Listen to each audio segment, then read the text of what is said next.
சொக்கத்துடைய வார்த்தையை தியானிப்பதே ஒரு பெரிய சந்தோஷம் தான். प्रभु के वचन को अध्ययन करने में बहुत बड़ा खुशी होती है. ஹல்லேலூயா. हालेलुया. அந்த வார்த்தையை நான் உட்கொள்ளுகிறேன் என்று சொல்கிறது போல நாம் உட்கொள்ளுகிற அனுபவத்தில் இருக்க வேண்டும். हम जो उस वचन को हम खा जाते हैं उस अनुभव में हम हैं. ஹல்லேலூயா. हालेलुया. அப்பொழுதுதான் அதை உட்கொள்ளும் பொழுது ஒரு ஆகாரத்தை போல அதை நாம் உட்கொள்ளும் பொழுதுதான் அது நமக்கு பலனை கொடுக்கும். भोजन के समान उसे खाते समय हमें वो बल देती है. எப்படி ஒரு உணவை உட்கொள்ளும் பொழுது जैसे भोजन खाते हैं நமக்கு ரெண்டு காரியம் நடக்கிறது. हमारे दो कार्य होती है. ஒன்று நமக்கு நல்ல பலன் கிடைக்கிறது. एक तो हमें अच्छा बल मिलती है. இன்னொன்று நமக்கு நல்ல ஜீவன் கிடைக்கிறது. दूसरा हमें अच्छा जीवन मिलती है. அதே போலதான் वैसे ही கர்த்தருடைய வார்த்தையை எந்த அளவுக்கு உட்கொள்ளுகிறோமோ प्रभु के वचन को हम कितने खाते हैं அந்த அளவுக்கு நாம் பலனை பெற்றுக்கொள்ள முடியும். उतने हम बल को पा सकते हैं. அதே போல ஜீவனையும் பெற்றுக்கொள்ள முடியும். उसी समय जीवन को भी पा सकते हैं. ஹல்லேலூயா. हालेलुया. அதை தியானிக்கும்படியாய் கர்த்தராகிய தேவன் நம்ம கொடுத்த அந்த நேரத்திற்காய் நன்றி செலுத்துகிறோம். जो उस अध्ययन करने के लिए प्रभु ने दिया अच्छे समय के लिए प्रभु को धन्यवाद कहते हैं. பரிசுத்த ஆவியானவர் நம்மை நடத்துவாராக. पवित्र आत्मा में चलाए. நாம் கடந்த நாட்களில் தியானித்தோம். ரோமர் 1ஆம் அதிகாரத்தில் சில வசனங்களை நாம் தியானித்திருந்தோம். रोमियो को पहला अध्याय में कुछ वचन को गए हफ्ते अध्ययन किए थे. ஹல்லேலூயா. हालेलुया. ஏன் கர்த்தர் அசுத்தத்திற்கு மனிதனை ஒப்பு கொடுக்கிறார் क्यों परमेश्वर अशुद्धता को मनुष्य को सौंप देता है என்று சொல்லி நாம் தியானித்தோம். ऐसे करके हम अध्ययन किए. சோ இன்றைக்கு கூட அதனுடைய தொடர்ச்சியை பரிசுத்த ஆவியின் துணை கொண்டு நாம் கொஞ்சம் தியானிக்க போகிறோம். उसको भी पवित्र आत्मा के सहायता के साथ हम कुछ बातों को अध्ययन करने वाले हैं. ரோமர் 1ஆம் அதிகாரத்தின் रोम में पहला अध्याय 24ஆம் वசனம் முதல் நம்முடைய தியானத்துக்கு எடுத்துக்கொள்ளலாம். 24वां वचन से लेके हम अध्ययन के लिए ले लेंगे. 24ஆம் வசனத்தை கடந்த வாரத்தில் நான் கொஞ்சம் சொல்லி கொடுத்திருந்தேன். 24वां वचन में गए हफ्ते कुछ सिखाया था. சோ அதை தொடர்ச்சி இன்னைக்கு கொஞ்சம் பார்க்க போகிறோம். उसके लगातार आज हम देखने वाले இது हैं. நிமித்தம் அவர்கள் தங்கள் இருதயத்தில் உள்ள இச்சைகளினாலே ஒருவரோடு ஒருவர் தங்கள் சரீரங்களை அவமானப்படுத்தத்தக்கதாக தேவன் அவர்களை அசுத்தத்திற்கு ஒப்பு கொடுத்தார். इस कारण परमेश्वर ने उन्हें उनके मन के अभिलाषाओं के अनुसार अशुद्धता के लिए छोड़ दिया कि वे आपस में अपने शरीरों का अनादर करें. ஆண்டவர் ஒப்பு கொடுக்கிறார். परमेश्वर सौंप देता है. ஒப்பு கொடுக்கிறார் என்றால் क्यों सौंप देगा बोले तो मतलब क्या है? நம்முடைய சித்தத்திற்கு அவர் விட்டு விடுகிறார். हमारी इच्छा के लिए अपने को सौंप देता है. அல்லது நாம் எதை விரும்புகிறோமோ அந்த விருப்பத்திற்கு அவர் விட்டு விடுகிறார். हम जो चाहते हैं वो चाहत के अनुसार हमें छोड़ देता है. இந்த ரோமர் 1ஆம் அதிகாரத்தின் इस रोमियो पहला अध्याय 24ஆம் வசனம் 24वां वचन 26ஆம் வசனம் 26वां वचन 28ஆம் வசனம் 28वां वचन இந்த மூன்று வசனங்களை பார்க்கும் பொழுது तीनों वचन को देखते समय கர்த்தர் ஒப்பு கொடுத்தார் என்று சொல்லுகிறது. प्रभु सौंप दिया करके कहा गया है. மூன்று முறை ஆவியானவர் அங்கு மறுபடியும் சொல்லுகிறார். அதை तो तीन बार पवित्र आत्मा बारंबार वहां पे कहता है. தேவன் ஒரு நீதியான நியாய தீர்ப்பு கொடுக்கிற ஒரு தேவன். परमेश्वर न्यायी और धर्मी है. ஆனா அதே நேரத்துல उसी समय पर நம்முடைய இருதயத்துல தீமை விளையும் பொழுது हमारे हृदय में बुराई उगते समय தீமையான எண்ணங்கள் அதனுடைய நிறைவு வரும் பொழுது बुरा विचार के भरपूरी आते समय சில நேரத்துல ஆண்டவர் அவருடைய தீமையான எண்ணத்திற்கு அவனை விட்டு விடுகிறார். कुछ समय परमेश्वर बुराई के विचार में उसको छोड़ देता है. ஆனால் இதை இங்க பார்க்கும் பொழுது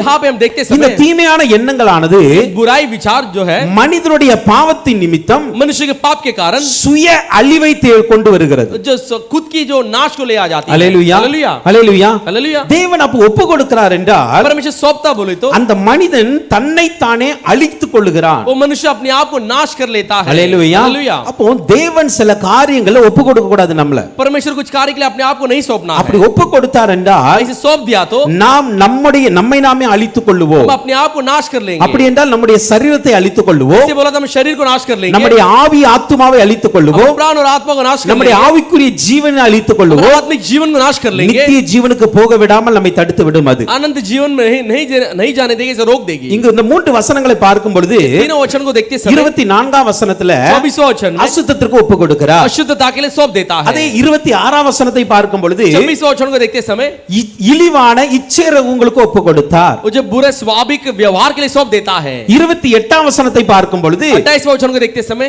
கேடான சிந்தைக்கு ஒப்பு கொடுத்தார். बुरे विचार के लिए सौंप देता है. அல்லேலூயா. हालेलुया. சோ முதலாவதாக ஆண்டவர் पहला இந்த परमेश्वर தீமையான எண்ணங்களுடைய மனிதனை திருத்த பார்க்கிறார். तो बुरे विचार के जो मनुष्य है उसे सुधारना चाहता है. அதுதான் நம்ம கடந்த வாரத்துல தியானித்தோம். हम गए हफ्ते अध्ययन किए. அவன் அசுத்தத்திற்கு மேல் அசுத்தத்தை செய்கிறான். वो अशुद्धता को अशुद्ध करता है. ஆனாலும் கூட அவனுக்கு இரக்கம் கொடுத்து எப்படியாவது திருத்த முயற்சி பண்ணுகிறான். फिर भी कैसा भी करके उसे दया दिखाकर उसे सुधारने के लिए कोशिश ஆனால் करता அந்த है. திருத்த வேண்டிய அந்த முயற்சி सुधारने की कोशिश, முடியாத ஒரு சூழ்நிலையில वो जो नहीं होगा उसे परिस्थिति என்ன में பண்ணுகிறார்னா அவனுடைய இஷ்டத்துக்கு அவர் விடுகிறார். क्या कर देता है, वो अपनी इच्छा के लिए छोड़ देता அப்ப है। என்ன பண்றார்? முதலாவது அசுத்தமான காரியங்களை செய்ய ஆரம்பிக்கிறார். पहले अशुद्ध काम को करने लगता है। இந்த அசுத்தமான காரியங்களை செய்ய செய்ய ये अशुद्ध काम को करते करते அதுலயும் அவன் ஒரு முதிர்ச்சி அடைந்த நிலைக்கு வரும் பொழுது उसमें उसमें एक ऊंचाई में पाते समय அடுத்து இன்னொரு காரியத்தை அவன் செய்கிறான். अगला एक दूसरे कार्य को करता है, இழிவான இச்சை ரோகத்துக்கு அவனை ஒப்பு கொடுக்கிறார். जो बुरे विचार जो काम के लिए छोड़ देता है। அல்லேலூயா. हालेलुया। இழிவான இச்சை ரோகம். वो जो बुरे काम के लिए, அப்படி என்றால் उसका मतलब இழிவான யாருமே விரும்பாத ஒரு அருவருப்பான காரியங்களை செய்ய कोई भी नहीं चाहने वाला घृणित काम को करने के लिए, இச்சை ரோகம் என்பது जो इच्छा की रोग बोले तो, இச்சையினால் நோய் பிடித்தவனை போல மாறி விடுகிறான். जो इच्छा के कारण वो जो बीमारी पकड़ा व्यक्ति जैसे बन जाता है। அல்லேலூயா. அப்ப எந்த அளவுக்கு அவன் தேவன் அவனை வெறுக்கிறார் பாருங்க. देखो कितना परमेश्वर इसे नफरत करता है। அல்லேலூயா. हालेलुया। முதலாவது ஒரு சாதாரண அசுத்தமான காரியங்களை செய்தான். पहले साधारण अशुद्ध काम को करता है, அதை ஆண்டவர் திருத்த முயற்சி பண்ணும் பொழுது அந்த தோல்வி அடையும் பொழுது उसे उसे परमेश्वर कोशिश करते समय, அப்படி என்றால் அவன் தன்னுடைய இருதயத்தை கடினப்படுத்தி तो अपने हृदय को कठिन करके நான் அதுல தான் இருப்பேன் அப்படின்னு சொல்லும் मैं பொழுது उसमें ही रहूंगा करके कहने पर அவனுடைய வாழ்க்கையில் இன்னொரு ஸ்டேஜ் வருகிறது. उसके जीवन में अगला कदम आती है, இச்சையினால் நோய் பிடித்தவனை போல மாறி விடுகிறான். वो स्वाभाविक अपना व्यवहार के कारण बीमार पड़ा व्यक्ति बन அது जाता है। நிமித்தமாக उसके कारण யாராலும் விரும்பப்படாத காரியங்களை செய்ய ஆரம்பித்து விடுகிறான். कोई भी नहीं चाहने वाला कार्य को करने लगता है। அதான் சொல்கிறது இழிவான இச்சை ரோகங்களுக்கு அவனை ஒப்பு கொடுக்கிறார். जो बुरे व्यवहार के लिए इसे छोड़ देता है, அது நிமித்தம் என்ன செய்கிறான்? அந்த வசனத்தை நீங்க இரண்டாவது பாகத்தை படிச்சு கொள்ளுங்க. उसके कारण वो क्या करता करके अगला अध्याय में पढ़ के देख लीजिए। அல்லேலூயா. हालेलुया। மூன்றாவது பார்க்கும் பொழுது तीसरा हम देखते समय இவனை மறுபடியும் இவன் அதிலே முதிர்ச்சி அடையும் பொழுது फिर से उसमें वो ऊंचाई को पाते समय அவனுடைய கேடான சிந்தைக்கு அவனை ஒப்பு கொடுக்கிறார். वो अनुचित अपने बुरे निकम्मे काम के लिए छोड़ देता है, मन में அல்லேலூயா. छोड़ देता है। இப்போ அவன் செய்கிறதெல்லாம் கேடாதா இருக்கும். अब जो भी करता है वो निकम्मा है, நல்லதை செய்ய முடியாது. वो कभी अच्छा नहीं कर सकता। இந்த மாதிரி ஒரு பயங்கரமான சூழ்நிலையில ஒரு மனிதன் அகப்பட்டுக் கொள்கிறார். ऐसे भयंकर स्थिति में एक मनुष्य फंस जाता है। எப்பொழுது நடக்கிறது? कब ये होती है? தன்னுடைய இருதய கடினம், अपने हृदय की कठिनता से, தேவன் சொல்ல சொல்ல தன்னுடைய பிடரியை கடினப்படுத்துறதுனால. प्रभु के जितना कहने पर भी अपने गर्दन अपने मन को हठीला करने पर। அல்லேலூயா. हालेलुया। எப்ராயிமை குறித்து இப்படியே சொல்லுகிறது. इब्राहिम के बारे में इस प्रकार कही है, ஓசியா 4ஆம் அதிகாரத்தின் 17ஆம் வசனத்துல ओसिया 4 अध्याय के 17 वचन में, எப்ராயிம் விக்கிரங்களோடு இணைந்திருக்கிறான், इब्राहिम जो है मूर्तियों के साथ जुड़ा हुआ है, அவனை போக விடு. उसे जाने दे। அல்லேலூயா. हालेलुया। ஆண்டு சொல்ற எப்ராயிமை விட்டு நீ போக விட்டுரு. इब्राहिम को छोड़ दे, उसे जाने दे, ஏன்னா அவனுக்கு என்ன அறிய மனசு இல்ல, क्योंकि उसे मुझे जाने के लिए मन नहीं है, ஏன் கூட இருக்க விருப்பம் இல்ல. मेरे साथ रहने के लिए छात नहीं அவன் है, விக்கிரகத்தோடு இணைந்து वो இருக்கிறான். मूर्तियों के साथ संगी बनकर है। அவனுடைய ஆசை, அவனுடைய சந்தோஷம் எல்லாமே அதுதான். उसकी आशा खुशी सब कुछ वही है, அதனால நீ அவனை விக்கிரகம் அப்படியே போக விட்டு அவன் इसलिए उसे இஷ்டத்துக்கு. ऐसे ही जाने दे करके छोड़ दिया। அல்லேலூயா. हालेलुया। சில நேரத்துல कुछ समय पर மனிதனுடைய சூழ்நிலை அப்படிதான் மாறுகிறது. मनुष्य की परिस्थिति ऐसी बदल जाती है, ஆண்டவர் திருத்த முயற்சி பண்ணி பார்க்கிறார். परमेश्वर इसे सुधारने के लिए कोशिश करके ஆனால் देखता அதிலிருந்து है, நாம் விலகி செவி சாய்க்காமல் விலகி ஓட लेकिन उससे हम दूर हटकर भागते समय ஆண்டு சொல்றாரு சரி அவனை போக விட்டுருப்பா, परमेश्वर कहता है फिर से उसे जाने दे, அவன் இஷ்டத்துக்கு उसके போகட்டும். मनमानी के उसे जाने दे। சங்கீதம் 8ஆம் அதிகாரத்தின் 11 12ஆம் வசனத்தை பார்க்கும் பொழுது, बस 8 11 और 12 को देखते समय, என் ஜனமோ என் சத்தத்திற்கு செவி கொடுக்கவில்லை, मेरे लोग मेरे बातों को नहीं सुने, இஸ்ரவேல் என்னை விரும்பவில்லை, इस्राएल मुझे नहीं चाहा, ஆகையால் அவர்கள் இருதயத்தின் கடினத்திற்கு விட்டுவிட்டேன். तो इसीलिए उनके हृदय की कठोरता के कारण में छोड़ दिया, தங்கள் யோசனைகளில் நடந்தார்கள். अपने अपने सोच में चले। அல்லேலூயா. हालेलुया। என்ன சொல்லுகிறார்? क्या कहता என் है? ஜனம் என் சத்தத்துக்கு செவி கொடுக்க மாட்டேங்குது, मेरे लोग मेरे बातों को नहीं सुनते हैं, இஸ்ரவேல் என்னை விரும்ப மாட்டேங்குது, इस्राएल मुझे नहीं चाहती है, அதனால நான் என்ன பண்ணேன்? इसलिए मैंने क्या किया, அவருடைய இருதயத்தின் கடினத்திற்கு விட்டுவிட்டேன். उनके हृदय की कठोरता में छोड़ दिया। சங்கீதம் 8 11 12 அது. बस 8 11 और 12, சாரி 81 சாம்ஸ் 81 11 and 12. बस 81 11 और 12, ஓகே 81 11 12.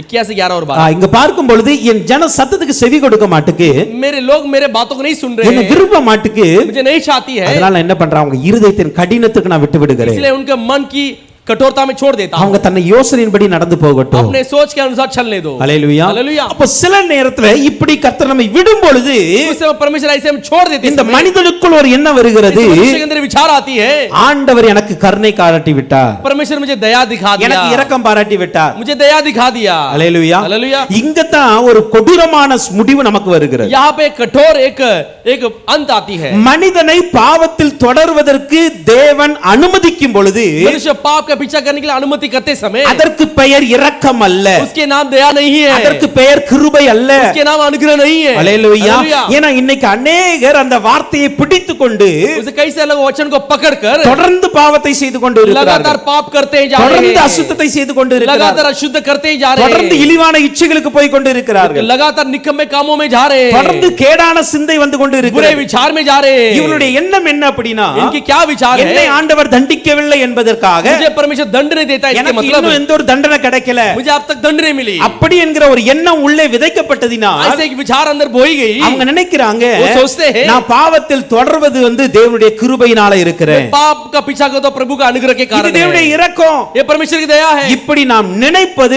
மிகப்பெரிய தவறாகும். ऐसे हम सोचते रहे, ये बहुत बड़ा गलती है. அல்லேலூயா, हालेलुया. அல்லேலூயா. हालेलुया.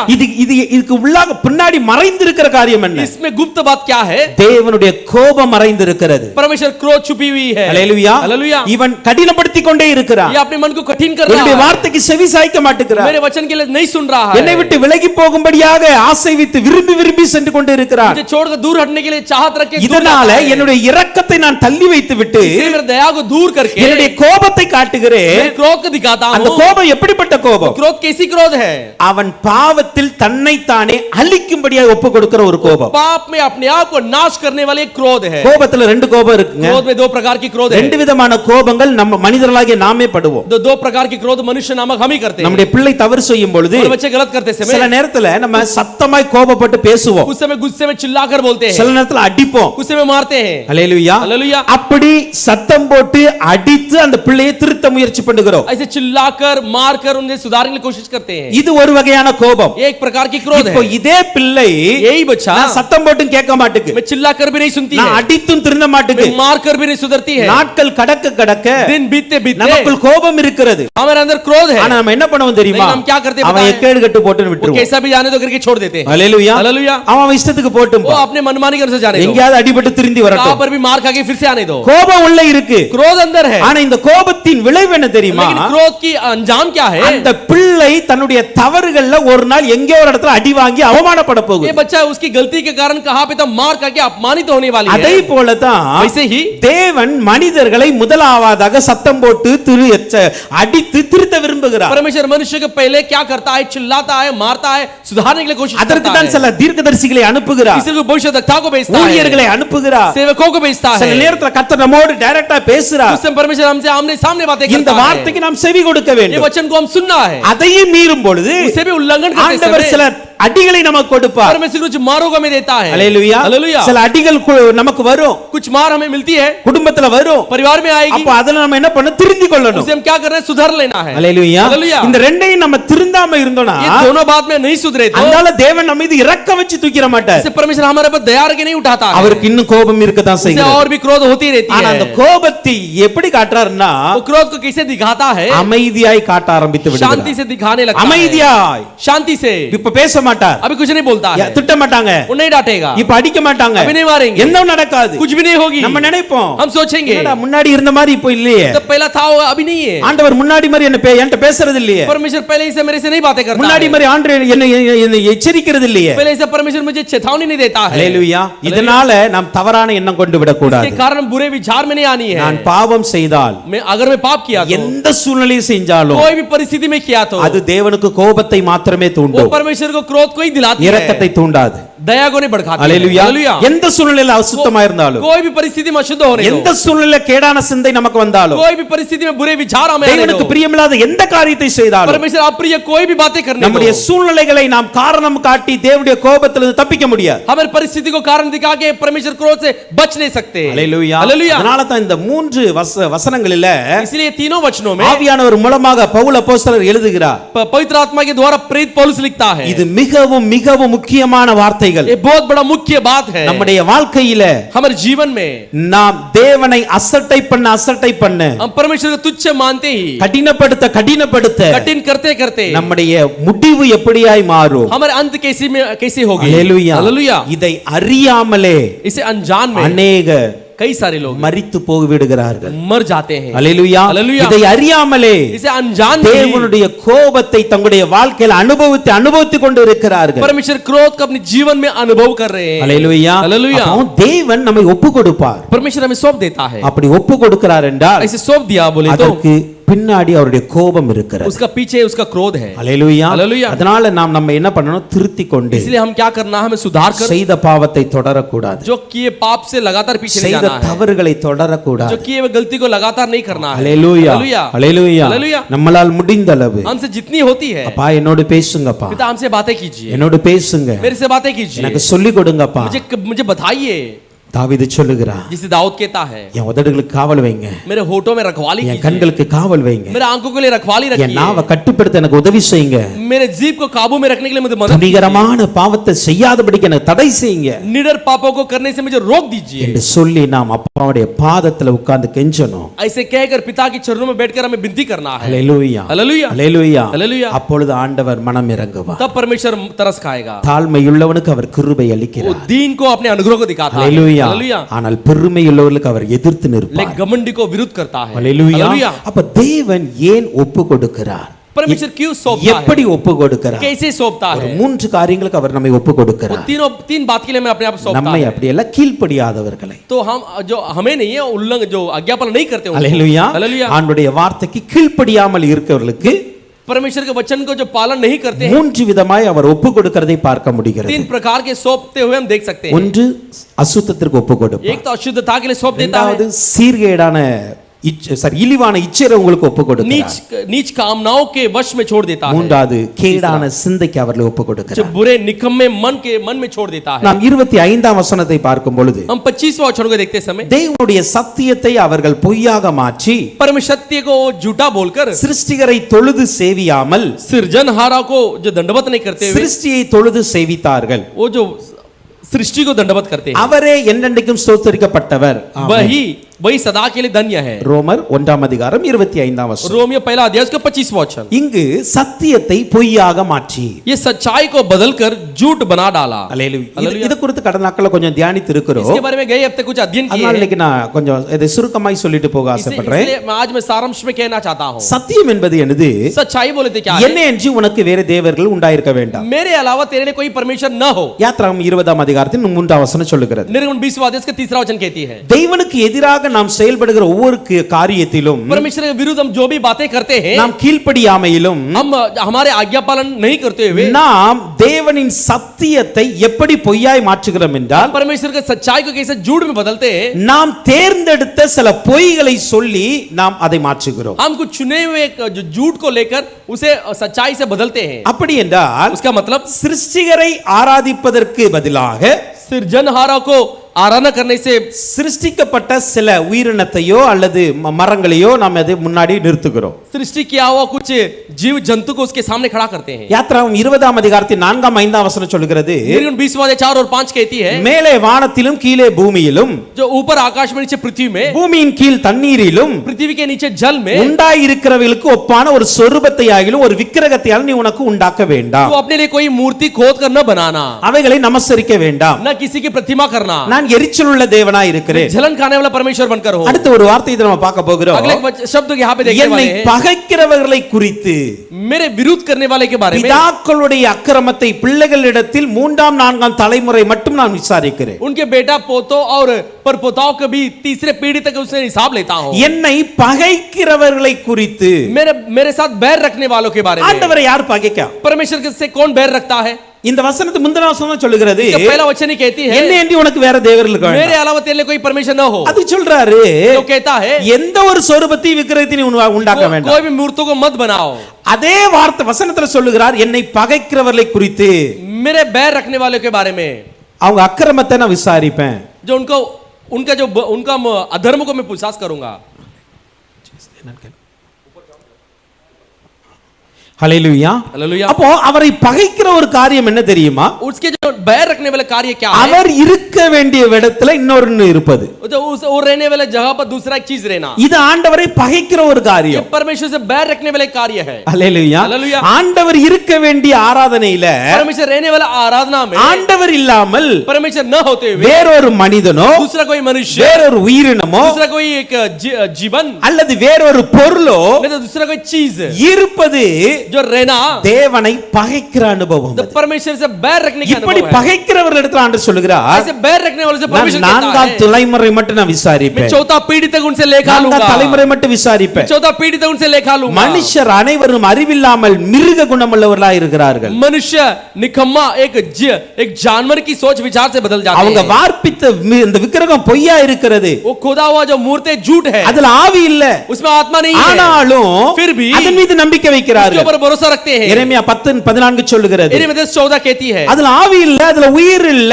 அதுல சிந்தை இல்ல, எதுவுமே இல்ல, उसमें आत्मा नहीं है, प्राण नहीं है, सोच नहीं है, कुछ नहीं है, ஆனால் அதன் மீது நம்பிக்கை வைக்கிறார்கள். उसके ऊपर आशा रखते हैं। அப்ப இது வந்து என்ன அப்படின்னா इससे क्या मालूम पड़ती है? பொய்யான மாயை. झूठा माया। யோனா 2:8 அப்படி சொல்லுகிறது, योना 2:8 ऐसी कहती है, பொய்யான மாயை பற்றி கொள்ளுகிறவர்கள் தங்களுக்கு வரும் கிருபையை போக்கடிக்கிறார்கள். झूठे माया को वस्तु को पीछा करते हैं, अपने आए हुए अनुग्रह को छोड़ देते हैं। இது பொய்யான மாயை. ये झूठा एक माया है। எப்படி இது பொய்யான மாயா மாறும்? कैसे व्यर्थ वस्तु बन सकती है? ஏன் அப்படின்னா தேவன் யார் என்றால் परमेश्वर कौन है? ஜீவன் உள்ளவர். जीवित परमेश्वर है।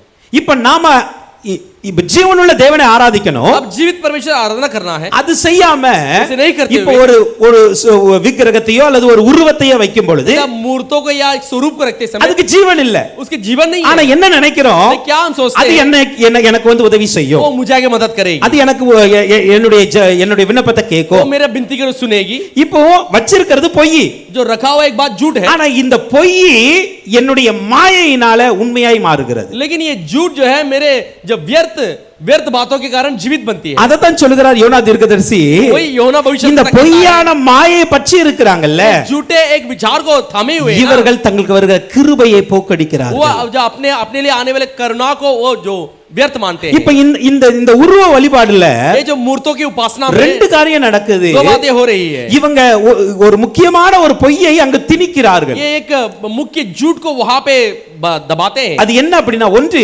एक தன்னை அதில் நிலைநிறுத்த வேண்டும், தன்னை நிலைநிறுத்த வேண்டும். वो अपने आप को इसमें सिर खड़ा करना है। இரண்டாவது தன்னுடைய சிந்தையை, தன்னுடைய எண்ணத்தை அதுல दूसरा अपने நிறைவேற்ற विचार வேண்டும். को उसमें स्थिर करना। இந்த ரெண்டையின் அடிப்படையில ये தான் दोनों की बातों में ही தேவனுக்கு பிடிக்காத வழிபாடுகள் நடக்கிறது, परमेश्वर के जो नहीं चाहने वाला एक उपासना वहाँ पे அல்லது होती है। தேவன் இல்லாத வழிபாடுகள் நடக்கிறது. वहाँ पे परमेश्वर नहीं है, वहाँ पे एक आराधना होती है। இந்த वழிபாடுகள்ல ये जो उपासना में ஒன்று एक அதை முன்னின்று நடத்துகிறவர்கள் उसे आगे खड़े रहकर चलाने वाले புகழ் அடைவார்கள். एक मशहूर प्रतिमा पाएंगे। இரண்டாவது दूसरा அவர்கள் எந்த எண்ணத்தோடு அதை நடத்துகிறார்களோ जो विचार के साथ उसे चलाते हैं, அந்த எண்ணத்தை மாத்திரமே ஜனங்களுக்குள் திணிப்பார்கள். वो विचार को ही लोगों को अंदर वो उनके मन में लगाते हैं। அல்லேலூயா. हालेलुया। இங்கு தேவன் சொன்னது அந்த சிந்தை உள்ள வராது. यहाँ पे परमेश्वर कहा हुआ विचार वहाँ पे नहीं आएगी। இங்கு தேவன் மகிமைப்பட மாட்டார், यहाँ पे परमेश्वर की महिमा नहीं होगी। அதை உருவாக்கின மனிதன் மகிமைப்படுகிறார். उसे बनाया हुआ मनुष्य प्रतिमा बना அந்த है। மனிதனுடைய இருதயத்திற்குள் என்ன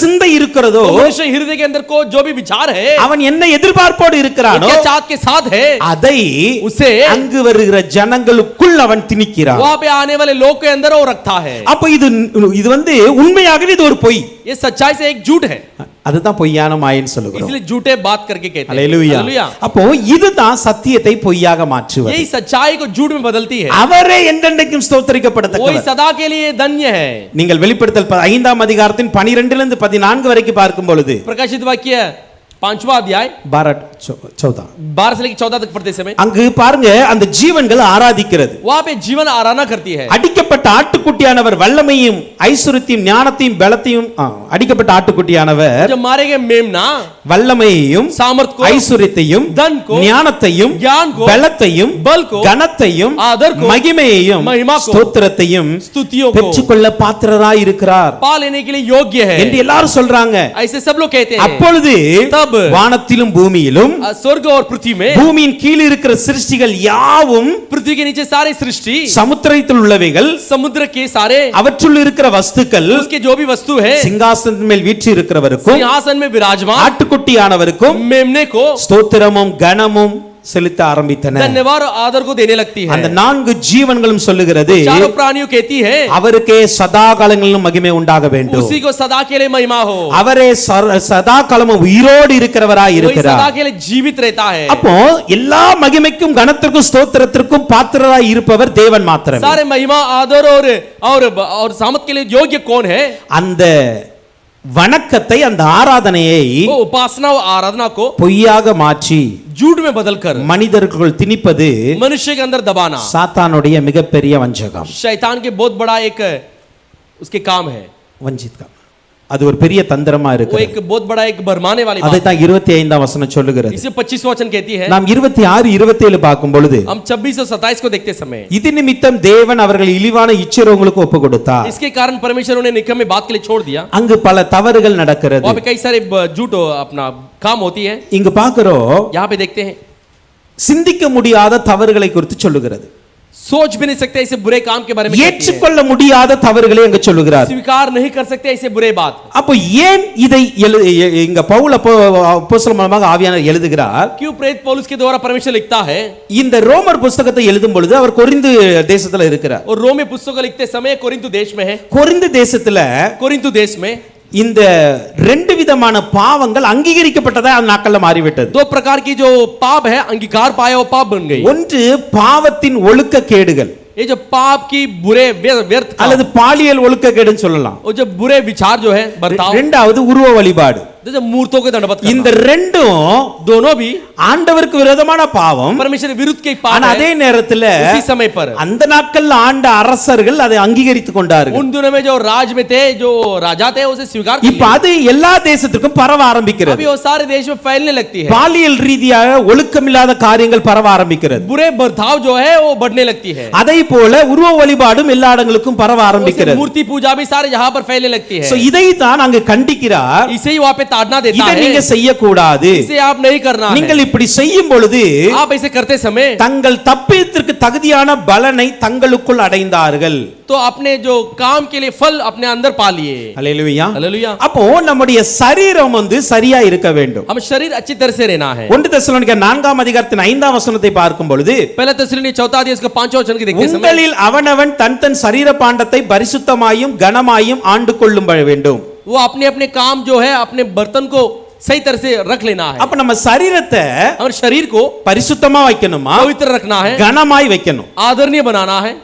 இந்த ரெண்டுமே நம்முடைய சரீரத்துக்கு மிக அவசியமான ஒன்று. ये दोनों भी अपने शरीर के लिए बहुत आवश्यक बात है। ஏன் அப்படினா क्यों ऐसा? தேவன் நம்மை அசுத்தத்திற்கு அழைக்கல, பரிசுத்தத்திற்கே அழைத்திருக்கிறார். परमेश्वर ने अशुद्धता के लिए नहीं पवित्रता के लिए बुलाया है। 1 தெசலோனிக்கர் 4ஆம் அதிகாரத்தின் 7ஆம் 8ஆம் வசனம் அப்படி சொல்லுகிறது. पहला தெசலோனிக்கே 4 अध्याय 7 और 8 वचन इस प्रकार நம்ம எதற்கு அழைத்திருக்கிறார்? பரிசுத்தத்திற்கு அழைத்திருக்கிறார். हमें क्यों बुलाया है? पवित्रता के लिए बुलाया है। இப்போ இந்த பரிசுத்தம் இல்லாமல் अब ये पवित्रता के बिना நாம் அசுத்தம் செய்யும் பொழுது, अशुद्ध करते समय, நம்முடைய சரீரத்தை கெடுக்கும் பொழுது शरीर को बिगाड़ते நாம் समय என்ன பண்ணுகிறோம் हम என்றால் क्या करते हैं? தேவனை அசட்டை பண்ண ஆரம்பிக்கிறோம். परमेश्वर को तुच्छ मानने लगते हैं। பரிசுத்த ஆவியை அசட்டை பண்ண पवित्र ஆரம்பிக்கிறோம். आत्मा को तुच्छ मानने लगते நம் हैं। மனுஷரை அசட்டை பண்ணல, अब मनुष्य को नहीं, மனுஷரை ஏமாற்றல, मनुष्य को धोखा नहीं देते हैं। நமக்குள்ளாக வாசம் பண்ணி கொண்டிருக்கிற பரிசுத்த ஆவியை நாம் துக்கப்படுத்துகிறோம். हमारे अंदर वास करने वाले पवित्र आत्मा को हम दुख पहुंचाते हैं। அதனால தான் இந்த சரீரத்தை நீங்க பரிசுத்தமா பாதுகாத்துக் கொள்ளுங்க. इसलिए शरीर को पवित्र संभाल लीजिए। இந்த சரீரத்தை கனமாய் நீங்க பாருங்க.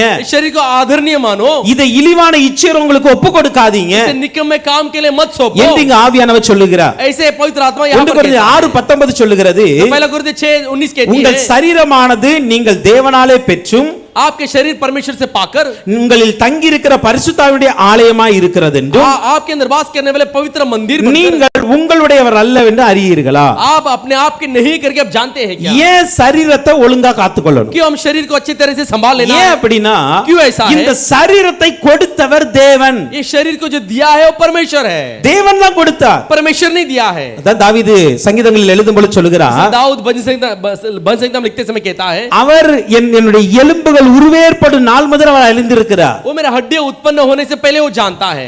என்ன அவர் உருவாக்கும் பொழுது யாருமே பக்கத்துல கிடையாது. मुझे बनाते समय कोई उसके पास नहीं था। அப்ப நமக்குள்ளாக இந்த சரீரத்தை கொடுத்தவர் தேவன். तो हमारे अंदर इस शरीर को दिया परमेश्वर है। அந்த சரீரத்திற்கு ஆவியை ஊதி நம்முடைய ஆத்துமாவை ஜீவன் ஆத்துமாவை மாற்றினவர் தேவன். तो उस नथनों में जो जीवन की आत्मा को जो दिया परमेश्वर है।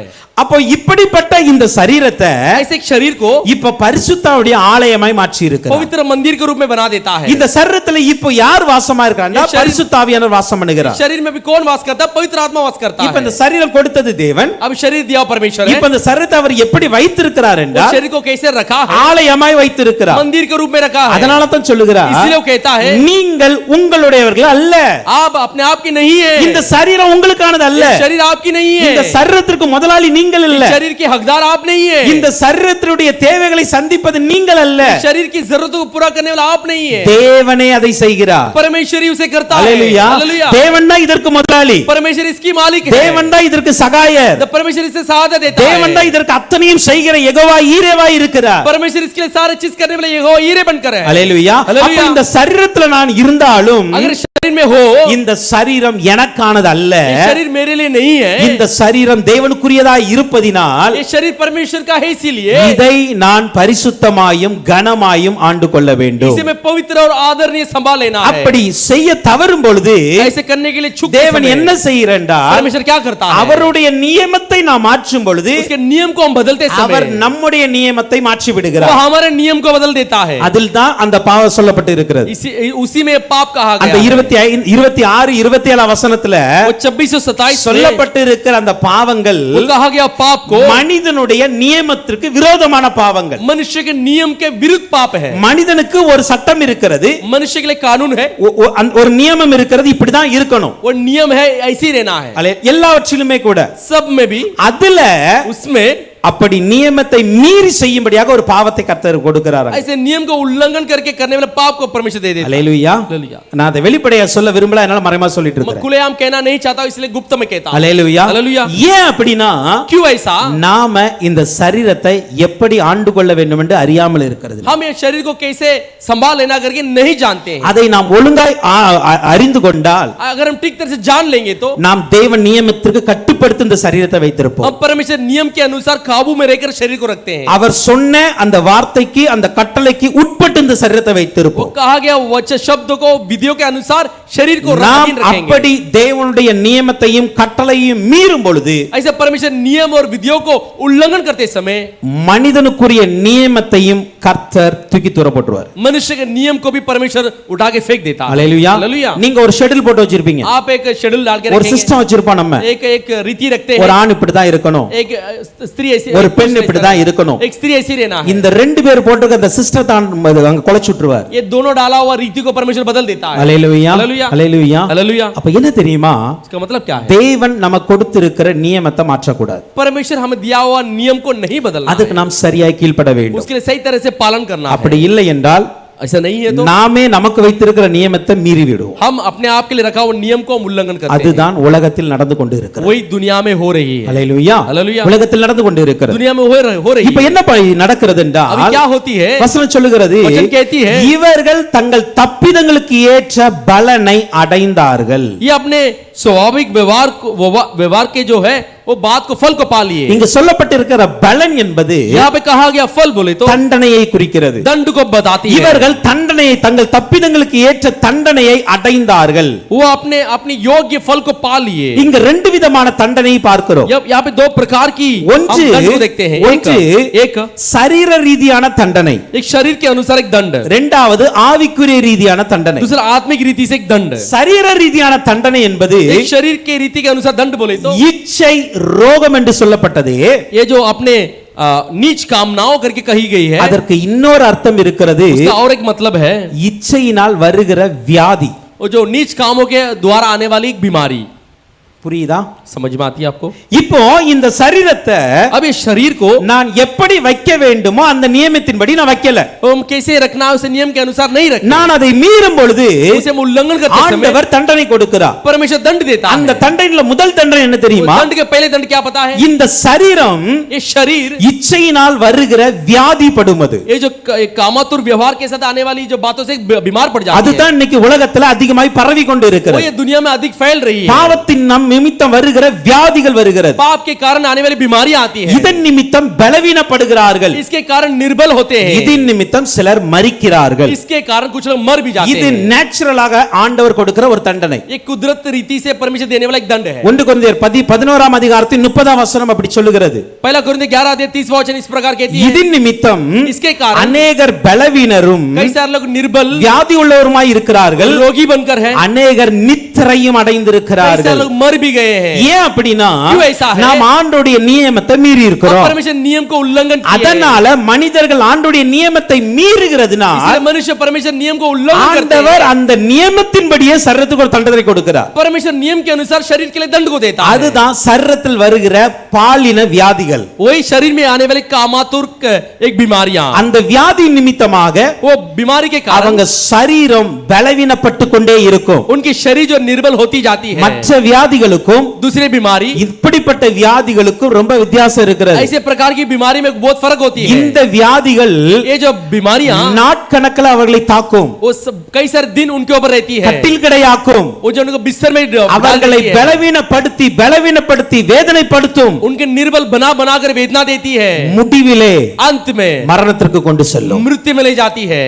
இரண்டாவது ஒரு தண்டனை, दूसरा एक दंड, ஆவிக்குரிய தண்டனை. आत्मिक दंड. ஆவிக்குரிய வாழ்க்கையில आत्मिक जीवन में வெறுமை வருகிறது. वो खालीपन आ जाती है. ஆவிக்குரிய வாழ்க்கையில आत्मिक जीवन में நாம் இதுவரைக்கும் காணாத மாற்றங்களை அங்கு பார்க்க अब முடியும். तक नहीं देखने वाले एक बदलाव को वहां पे देख सकते हैं. வெளிப்படுத்தல் 3ஆம் அதிகாரத்தின் 17 18ஆம் வசனத்தை பார்க்கும் பொழுது, प्रकाशित वाक्य 3 अध्याय 18 और 19 में देखते நீ समय நிர்பாக்கியம் உள்ளவனும் பரிதபிக்க. வெளிப்படுத்தல் 3 17 18, ரெவலேஷன் 3 17 18.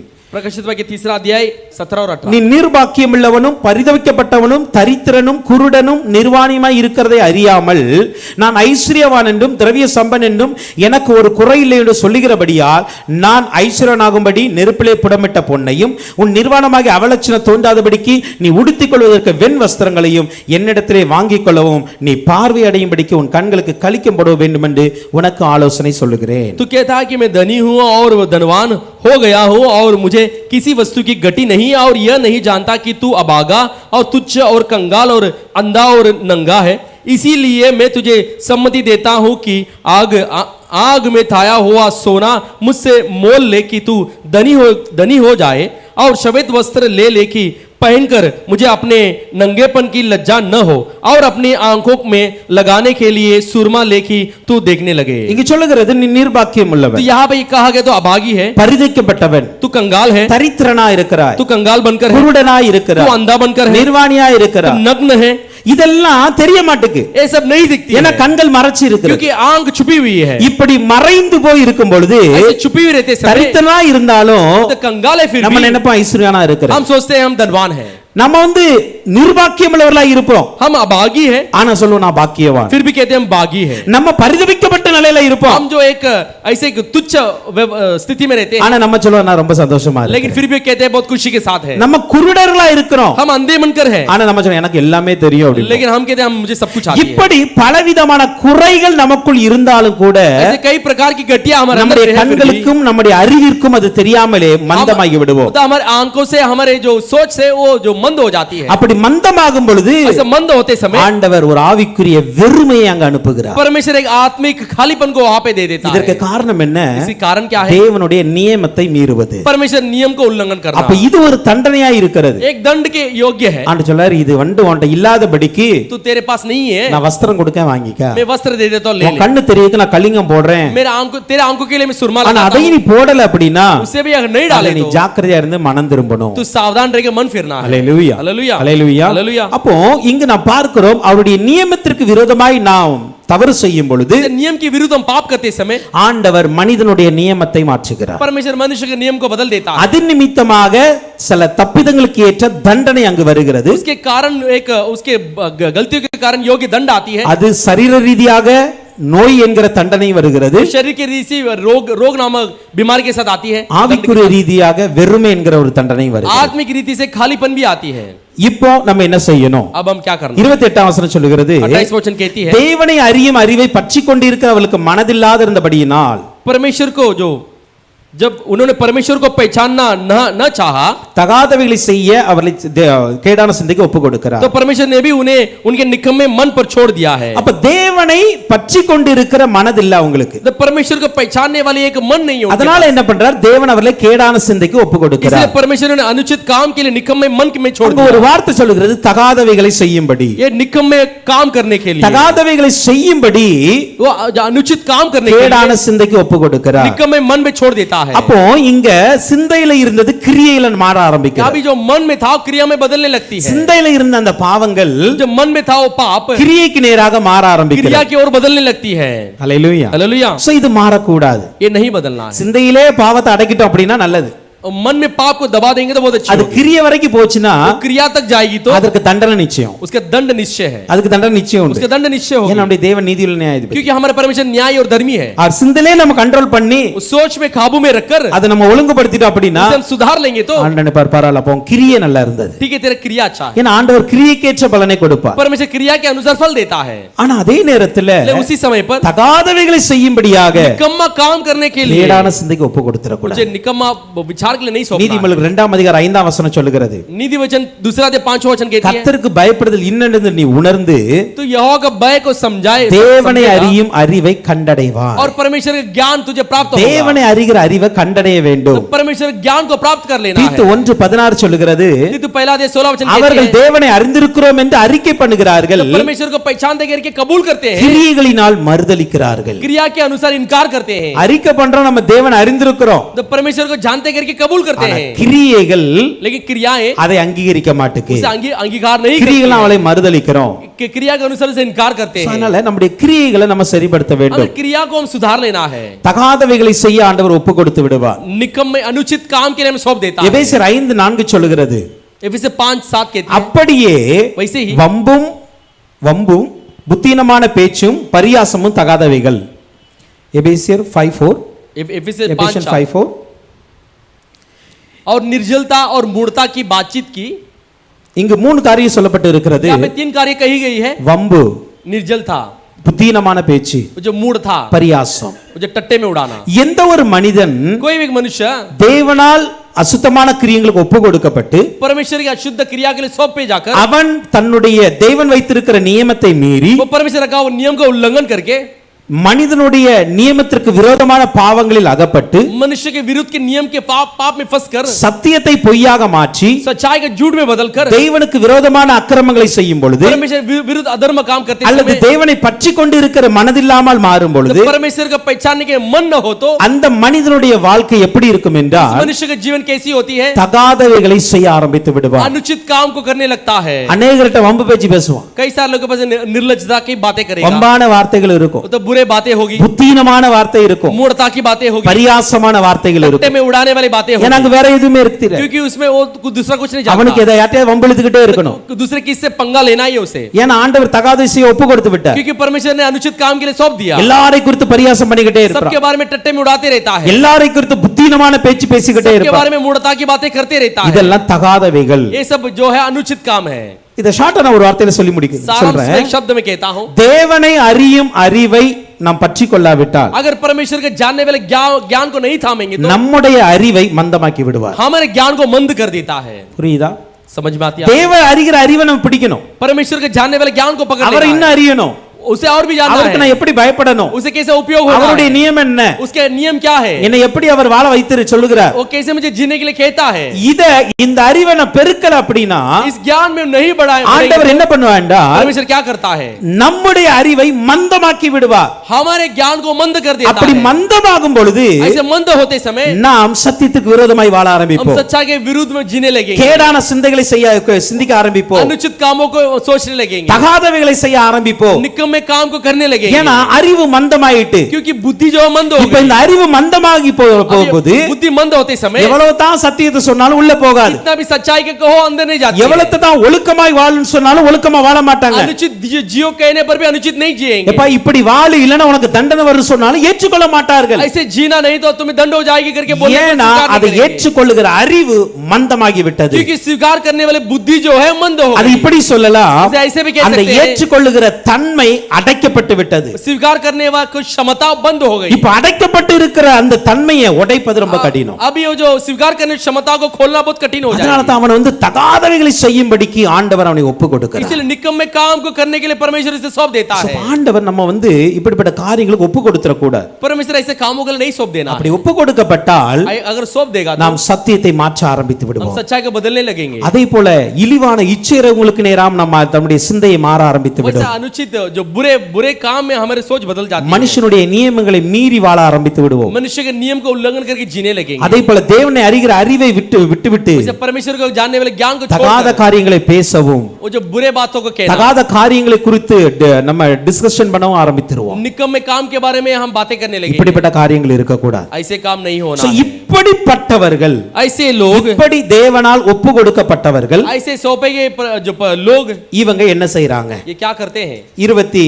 29ஆம் வசனமும் 30ஆம் வசனத்தை பார்க்கும் பொழுது 29 और 30 वचन के देखते समय 31 வரைக்கும் நம்ம 3 வசனம் இருக்கிறது. 29 30 और 31 तक 3 वचन है. பெரிய வசனம் தான், बड़े वचन है. ஆனாலும் நான் அதை பாட்பாட்ட சுருக்கமா சொல்லிடுறேன். फिर भी मैं अलग-अलग कह देता हूं. இங்கு பலவிதமான பாவங்கள் சொல்லப்பட்டு ये இருக்கு. में कई सारे प्रकार के पाप कही गई है. தேவன் எந்த மனிதனை ஒப்பு கொடுக்கிறாரோ, परमेश्वर कौन सा मनुष्य को सौंपता है? அப்படி என்றால் எந்த மனிதன் தேவனுடைய நியமத்தை கட்டளையை மீறுகிறானோ कौन सा मनुष्य परमेश्वर नियम और उसका आज्ञा को उल्लंघन அந்த करता है, மனிதனுக்கு கொடுக்கப்படுகிற தண்டனை उस मनुष्य को दी जाने वाली दंड அந்த மனிதனை இன்னும் அதிகமான பாவத்திற்கு கொண்டு போகிறது. उस मनुष्य को और भी ज्यादा पाप में ले जाती है. இங்கு பலவிதமான பாவங்கள் சொல்லப்பட்டு यहाँ पे இருக்கிறது. कई सारे पाप कही गई है. இத நான் தமிழ்ல மட்டும் வாசிடுறேன். सिर्फ तमिल में पढ़ता हूँ. ரோமர் 1ஆம் அதிகாரத்தின் 29 30 31. रोमियो पहला अध्याय 29 30 और 31. அவர்கள் சகலவித அநியாயத்தினாலும் வேசித்தனத்தினாலும் துரோகத்தினாலும் பொருளாசையினாலும் குரோதத்தினாலும் நிறையப்பட்டு பொறாமையினாலும் கொலையினாலும் வாக்குவாதத்தினாலும் வஞ்சகத்தினாலும் வன்மத்தினாலும் நிறைந்தவர்களுமாய் புறங்குறவர்களுமாய் அவதூறு பண்ணுகிறவர்களுமாய் தேவ பகையினருமாய் துராகிரதம் பண்ணுகிறவர்களுமாய் அகந்த உள்ளவர்களுமாய் வீம்புக்காரருமாய் பொல்லாதவைகளை யோசித்து பிணைக்கிறவர்களுமாய் பெற்றாருக்கு கீழ்ப்படியாதவர்களுமாய் உணர்வில்லாதவர்களுமாய் உடன்படிக்கை மீறுகிறவர்களுமாய் சுபாவ அன்பில்லாதவர்களுமாய் இணங்காதவர்களுமாய் இரக்கமில்லாதவர்களுமாய் இருக்கிறார்கள். சோ இது பலவித பாவங்கள் இங்கு சொல்லப்பட்டு कई இருக்கிறது. सारे पाप यहाँ पर कही गई है. இதை பத்தி விரிவாக நம்ம பார்க்க போறது இல்ல. इसमें हम सफाई से नहीं देख ஆனா रहे हैं. लेकिन இந்த பாவம் சில வரிசைப்படுத்தப்படுகிறது. ये जो पाप है एक रीति के अनुसार कही गई है. இந்த பாவத்திற்கு சில வரிசை இருக்கு பாருங்க. ये जो पाप के लिए एक लाइन है. சில வகையா நம்ம பிரிக்கலாம். एक प्रकार में उसे अलग अलग कर सकते हैं. ஒன்று एक மனிதனுக்கு விரோதமான பாவங்கள் இருக்கிறது. एक मनुष्य के विरुद्ध कुछ पाप है. எது? அநியாயம் இருக்கு, क्या है? अन्याय है, வாக்குவாதம் இருக்கு, वो जो भेदभाव है, வஞ்சகம் இருக்கு, जो वंचित है, வன்மம் இருக்கு. उसके बुरे काम है. இதெல்லாம் மனிதனுக்கு விரோதமான பாவம். ये सब मनुष्य के विरुद्ध काम है. அப்போ ஒரு மனிதன் தேவனுடைய நியமத்தை மீறும் பொழுது एक मनुष्य परमेश्वर नियम को उल्लंघन करते समय அவனுக்கு வருகிற தண்டனை நிமித்தமாக उसे आने वाले दंड के कारण அவன் மனிதனுக்கு விரோதமான பாவங்களை செய்ய वो ஆரம்பிக்கிறான். मनुष्य के विरुद्ध पाप करने लगता है. நீங்க குறித்து கொள்ளுங்க. आप लिख लीजिए. வீட்ல போய் நீங்க அதை கொஞ்சம் அழகா யோசிச்சுக்காங்க. घर में जाकर अच्छे सोच लीजिए. அநியாயம் இருக்குதா இல்ல? अधर्म है उसमें. ஏன்னா அநியாயம் நம்ம மனுஷனுக்கு விரோதமா தான் பண்ண முடியும். अधर्म मनुष्य के विरुद्ध ही कर सकते हैं. ஓகேவா? ரெண்டாவது அங்க பாக்குறோம் வாக்குவாதம். वहां पे अपना बैर भाव இது மனுஷனுக்கு விரோதமாய் தான் பண்ண ये முடியும். मनुष्य के विरुद्ध ही कर सकते அது हैं. வஞ்சகம் இருக்கு. वो जो बैर भाव है வஞ்சகமா அவனை ஏமாத்தணும் उसे धोखा देना है. என்று சொல்லி நம்ம ஏமாத்துகிற காரியம். ऐसे करके उसे धोखा देने அடுத்து वाला வன்மம் இருக்கு. வன்மம் ஒருத்தன் மேல பொறாமை கோபத்தை உள்ள வச்சுட்டே இருக்கிறது. एक डाह उसका अंदर है. இது மனிதனுக்கு விரோதமான பாவம். ये मनुष्य के विरुद्ध पाप है. அடுத்து பாருங்க தேவனுக்கு விரோதமான பாவங்கள் அங்க இருக்கிறது. दूसरा देखिए परमेश्वर विरुद्ध भी आप पाप है. என்ன பாவங்கள்? क्या पाप है? வேசித்தனம் இருக்கு, जो वेश्यापन है, தேவ பகைஞர் இருக்கிறது, परमेश्वर के विरुद्ध है, உடன்படிக்கையை மீறுகிறவர்கள். जो विश्वासघाती. அப்ப இந்த மூன்று பாவங்களும் தேவனுக்கு விரோதமான பாவம். ये तीनों पाप परमेश्वर के विरुद्ध की पाप है. ஏன்னா வேசித்தனம் ஆண்டவருக்கு பிடிக்காது. जो वेश्यापन परमेश्वर नहीं पसंद करता है. தேவனுக்கு விரோதமான பகைஞரோ அவருக்கு விரோதமா எதிராளியாவே மாறி तो இருந்தாங்க. उसके विरोधी बन जाते हैं. உடன்படிக்கையை மீறுவது. वो जो वाचा को उल्लंघन करना. ஏன்னா உடன்படிக்கை மீறுவது கர்த்தருக்கு தேவனுக்கு விரோதமான ஒரு பாவம். व्यवस्था का उल्लंघन करना परमेश्वर के विरुद्ध एक पाप है. மூன்றாவது பாருங்க. तीसरा देखिए சில பாவங்கள் कुछ पाप தவறு செய்தாலும் கூட अच्छा गलती करते फिर அதை भी மன்னிப்பதற்கு उसे क्षमा करने के लिए சமூக ரீதியாக ஏற்றுக்கொள்ளப்படத்தக்க பாவங்களும் இருக்கிறது. सामाजिक रीति से स्वीकार कर लेने वाले पाप भी है. அவன் செஞ்சாலும் அதை மன்னிக்கலாம். वो किया तो उसके क्षमा कर सकते हैं. என்ன பாவம்? பொருளாசை. क्योंकि वो जो जो वस्तु के ऊपर आशा, பொருள் ஆசை. ஒரு பொருள் மீது நம்ம வந்து ஆசை வச்சு அதை ஏமாற்றி எடுக்கிறது. चीज के ऊपर आशा रखकर धोखा देकर उसे ले लेना, இது பாவம். एक पाप है. ஆனா சமூகத்துல சில நேரம் இதற்கு மன்னிப்பு கேட்கும் பொழுது ஓகே चलेगा அப்படின்றதாங்க. समाज में इसके लिए क्षमा मांगते समय ठीक है करके कह देते हैं. பொறாமை, वो जो जलन, இது பாவம் தான். एक पाप है. ஆனாலும் लेकिन சரி ஓகேப்பா பொறாமையில இருந்து மாறி இருப்பான்னு சொல்றோம். ठीक है जलन से बदल जा करके कहते हैं. பெருமை, घमंड, இது சமூக ரீதியாக சில நேரம் மாற்றம் வரும் பொழுது ஏற்றுக்கொள்ளப்படத்தக்க திருத்திக் கொள்ளக்கூடிய ஒரு பாவம். सामाजिक रीति से बदलाव आते समय स्वीकार कर सकते हैं, क्षमा कर सकते हैं. நான்காவது அங்க ஒரு கேட்டகரி இருக்கு. चौथा वहां पे एक कैटेगरी है. சமூக ரீதியாக ஏற்றுக்கொள்ளப்படவே முடியாத பாவம் இருக்கு. सामाजिक रीति के अनुसार स्वीकार कर ही नहीं सकते ऐसे एक पाप है. கொலை, जो हत्या, அது சமூகம் ஏற்றுக்கொள்ளாது. समाज उसे स्वीकार नहीं करेगी. அப்படிதானே? ऐसे है ना. கொலை செய்தவனை யாருமே கொலையை யாரும் ஏற்றுக்கொள்ள மாட்டாங்க. हत्या करेंगे तो कोई स्वीकार नहीं करेंगे. சுபாவ அன்பில்லாதவர்கள், स्वाभाविक रीति से प्रेम जो नहीं है, நமக்கு ஒரு அன்பு வைக்கிற ஒரு சுபாவம் இருக்கிறது. हमारे अंदर प्रेम रखने की स्वभाव है. ஆனால் அந்த அன்புக்கு சுபாவ அன்பை விட்டுவிட்டு और स्वाभाविक प्रेम को छोड़कर எல்லாரிடம் மூர்க்கமாய் இருப்பது, सबके साथ गुस्से के साथ, எல்லாரிடம் சண்டை போடுவது, सबके साथ झगड़ा करना, எல்லாரிடமும் விரோதமான பேச்சு பேசுவது, सबके विरुद्ध बातें कहना, இது சமூகம் அங்கீகரிக்காது. ये समाज अंगीकार नहीं அதுதான் करेगी. சமூகம் அங்கீகரிக்காத சில பாவங்கள் இருக்கு. समाज अंगीकार नहीं करने वाले कुछ पाप भी है. அது போல இரக்கம் இல்லாதவர்கள், वो जो दया नहीं होती है, இரக்கம் உள்ளவன சமூகம் அங்கீகரிக்கும். जिनके पास दया होती है समाज अंगीकार करती है. ஆனா இரக்கம் இல்லாதவல சமூகம் அங்கீகரிக்காது. जिनके पास दया नहीं है समाज अंगीकार नहीं करेगी. அப்போ சமூகம் அங்கீகரிக்கிற சில குற்றங்களும் இருக்கிறது. समाज स्वीकार करने वाले कुछ दोष भी है. சமூகத்தால் அங்கீகரிக்க முடியாத சில குற்றங்களும் இருக்கிறது. समाज के अनुसार अंगीकार नहीं कर सकते वैसा भी गलती भी है. அடுத்து ஒரு கேட்டகரி அங்க பாருங்க. अगला कैटेगरी वहां पे देखिए, குடும்பத்திற்கு விரோதமான பாவம், परिवार के विरुद्ध पाप, கொலை, பெற்றாருக்கு கீழ்ப்படியாதவர்கள், माता पिता का जो आज्ञा पालन नहीं करना, இது குடும்பம் அங்கீகரிக்காது. ये परिवार अंगीकार नहीं करती ஒரு है. பிள்ளையை நம்ம வளர்த்தோம் அப்படின்னா ये बच्चों को हम बढ़ाते அந்த बोले तो பிள்ளை கடைசி வரைக்கும் பெற்றோருக்கு கீழ்ப்படிய வேண்டும். वो बच्चा जो आखिरी तक माता पिता का आज्ञा पालन करना है, உடைய முதிர் வயது வரைக்கும் பெற்றோருக்கு கீழ்ப்படியணும். बुढ़ापे तक माता पिता का आज्ञा पालन करना है. இதுதான் குடும்பம் அங்கீகரிக்கும். यही परिवार अंगीकार करती है. எந்த ஒரு வயதிலும் कोई भी उम्र में பெற்றோருக்கு வார்த்தை கீழ்ப்படியலனா माता पिता के बातों के அந்த आज्ञा குடும்பம் पालन करेगी அங்கீகரிக்காது. तो वो परिवार अंगीकार नहीं करती எந்த है. வயதுல இருக்கட்டும், कोई भी उम्र में होने நீங்க दो, 60 வயசு வயதாக இருக்கட்டும், आप 60 साल के होने दो, உங்களுக்கு பெற்றோர் இருந்தா आपके माता पिता நீங்க होते 60 வயசுல உங்க பெற்றோர் கீழ்ப்படிதான் ஆகும். आपके 60 साल में माता पिता के आज्ञा पालन करना எப்படி है. 2 வயசுல கீழ்ப்படிதீங்களோ, जैसे दो साल में आज्ञा पालन करते எப்படி हैं, 20 வயசுல கீழ்ப்படிறீங்களோ 20 साल में आज्ञा पालन करते அப்படியே हैं, 60 வயசுல கீழ்ப்படியணும். वैसे 60 साल में भी आज्ञा पालन करना है. கீழ்ப்படியலனா अगर आज्ञा पालन नहीं करेंगे நீங்க तो 2 வயசுல கீழ்ப்படியாம போனாலும், आप 2 साल में उल्लंघन करो, 20 வயசுல கீழ்ப்படியாம போனாலும், आप 20 साल में आज्ञा पालन 60 नहीं करो, வயசுல கீழ்ப்படியாம 60 போனாலும் साल में आज्ञा पालन नहीं என்ன करो, சொல்லுவாங்க தெரியுமா? क्या कहेंगे पता है? குடும்பத்துக்கு விரோதமா வாழ்றோம்ப்பா. परिवार के विरुद्ध जीता है. புரியுதா? இது குடும்பத்துக்கு விரோதமான பாவம். ये जो परिवार के विरुद्ध एक पाप है. பெற்றோருக்கு கீழ்ப்படியாத வாழ்க்கை, माता पिता का आज्ञा पालन नहीं करने वाले, இணங்காதவர்கள், वो जो அப்படி என்றால் மற்றவர்களோடு ஐக்கியம் இல்லாதவர்கள், दूसरे के साथ मेल मिलाप नहीं रखते हैं, பெற்றோரோடு ஐக்கியம் இல்லாதவர்கள், माता पिता के साथ मेल मिलाप नहीं रखते சகோதர हैं, சகோதரிகளோடு ஐக்கியம் இல்லாதவர்கள், भाई बहनों के साथ मेल मिलाप नहीं है, தன்னுடைய உறவுகளோடு ஐக்கியம் இல்லாதவர்கள், अपने रिश्तों के साथ मेल मिलाप नहीं இதுவும் है. குடும்பத்துக்கு விரோதமான ஒரு பாவம். ये भी परिवार के विरुद्ध एक पाप है. அப்ப ஆண்டவர் நம்மை எந்த ஒரு பாவத்திலும் விழக்கூடாது என்பதுதான் எதிர்பார்க்கிறார். परमेश्वर हम कोई भी पाप नहीं गिरना மனிதனுக்கு விரோதமான பாவம் இருக்கட்டும், मनुष्य के विरुद्ध पाप नहीं दो, தெய்வனுக்கு விரோதமான பாவமா இருக்கட்டும், परमेश्वर के विरुद्ध पाप नहीं दो, சமூகம் அங்கீகரிக்கிற குற்றமா இருக்கட்டும், समाज अंगीकार करने वाले दोष होने दो, சமூகம் अंगीகரிக்கப்படாத குற்றமா இருக்கட்டும், समाज अंगीकार नहीं करने वाले पाप होने குடும்பத்திற்கு दो, விரோதமான பாவமா இருக்கட்டும், परिवार के विरुद्ध पाप होने दो. இது எதுவுமே செய்யக்கூடாது என்பதுதான் தேவனுடைய விருப்பம். ये किसी भी बात नहीं करना करके वो परमेश्वर का चाहत है. ஆனால் लेकिन நாம் மீறும் பொழுது हम उसे இதற்கு उल्लंघन கர்த்தர் करते நம்மை हैं. ஒப்பு கொடுக்கிறார், इसके लिए परमेश्वर हमें सौंप மனிதனை देता ஒப்பு है, கொடுக்கிறார். मनुष्य को सौंप देता है. அடுத்து பாருங்க, अगला देखिए, திட்டமிட்டு செய்யப்படுகிற பாவம் இருக்கிறது. वो जो उसे हम सोच के करने वाले पाप, பிளான் பண்ணி செய்யற பாவம், हम जो प्लान करके करने वाले पाप, பொல்லாதவைகளை யோசித்து பிணைக்கிறவர்கள் என்று சொல்கிறது. बुरे बात को सोचकर उसके अनुसार करते हैं. இவங்க யோசித்துக்கிட்டே இருப்பாங்க, ये सोचते रहते हैं எப்ப அங்க போய் திருடலாம், कब वहां पे जाके चोरी कर सकते हैं, எப்போ இவட்ட போய் பேசலாம், कब उसके साथ जाके बातें कर இது सकते हैं. பொல்லாத காரியங்களை பிணைத்து யோசித்து செய்கிற காரியம். ये बुरे युक्ति को सोचकर करने वाली पाप है. திட்டமிடுதல், उसके அதே போல துராகிருதம் பண்ணுன்னு ஒரு வார்த்தை இருக்கிறது. वहां पे एक बात है, अब அது डिगमार, ஹிந்தில என்ன எழுதிருக்குன்னு தெரியல. डिगमार அதுக்கு சரியான அர்த்தம் என்னன்னா, उसके सही एक मतलब பலவந்தமாய் जबरदस्ती ஒருவரை கெடுப்பது. दूसरे को बिगाड़ना. ஹalleluya. ஹalleluya. இது திட்டமிட்டு தான் பண்ணுவாங்க. यही सोच के ही करते हैं, பலவந்தமா ஒருத்தங்களை கெடுக்கணும். जो जबरदस्ती दूसरे को बिगाड़ना है. அதே போல துரோகம், उसे धोखा देना। துரோகம் பண்றதுக்கு திட்டமிடுவாங்க, धोखा देने वाले भी योजना கூட बनाते हैं, இருந்துகிட்டே இருப்பாங்க, साथ रहते रहते हैं, எப்ப கால வரலாம்னு ரெடியா இருக்கும். कब उनको पैर खींचना करके இது सोचते எல்லாமே रहते திட்டமிட்டு செய்யப்படுகிற हैं। ये பாவங்கள். सब योजना करके करने वाले पाप है, அதே போல திட்டமிடாத பாவங்கள் அங்க இருக்கிறது. योजना नहीं करने वाले पाप भी वहां पे है। அகந்தை, அகந்தை, பெருமை, घमंड, இது நமக்கு திட்டமிட மாட்டோம், इसके हम योजना नहीं बनाते ஆனா हैं, திடீர்னு நமக்கு வந்துரும். नहीं अचानक हमें आ जाती है। 4 பேருக்கு முன்னாடி இருக்கும் பொழுது चार लोग के सामने रहते समय ஆட்டோமேட்டிக்கா ஒரு பெருமை வந்துருது. अपने आप एक घमंड आ जाती है। அதே போல வீம்பு, ஒருத்தங்க ஒன்னு சொல்லிட்டாங்க அப்படின்னா दूसरे कुछ बातें कह दिया तो பேசாம இருக்கும். हम कुछ नहीं कहेंगे, இது திட்டமிட மாட்டோம், ये योजना नहीं बनाएंगे, ஆனா நம்ம அது வந்துருது. ले अपने आप आ जाती है। இதுவும் பாவம். ये भी एक पाप है। சோ இப்படி பல கேட்டகரி ऐसे कई सारे प्रकार की बातें हैं, நான் ஆவியில ஏவப்பட்டு பிரிச்சிருக்கிறேன். मैं आत्मा में उकसा कर पकड़ा हूं। உங்களுக்கு இன்னும் அதிகமா பிரிக்கணும் பிரிச்சுக்காங்க. आपको और अधिक उसे निकालना है तो निकाल, நீங்களும் உட்கார்ந்து வசனத்தை தியானிங்க, आप भी बैठ के वचन का अध्ययन அதுல कीजिए, இன்னும் பல கேட்டகரி எடுக்கலாம். उसमें और भी कई सारे प्रकार की बातों को निकाल सकते हैं। இதுதான் தியானம். यही ध्यान होती है, ஓகேவா?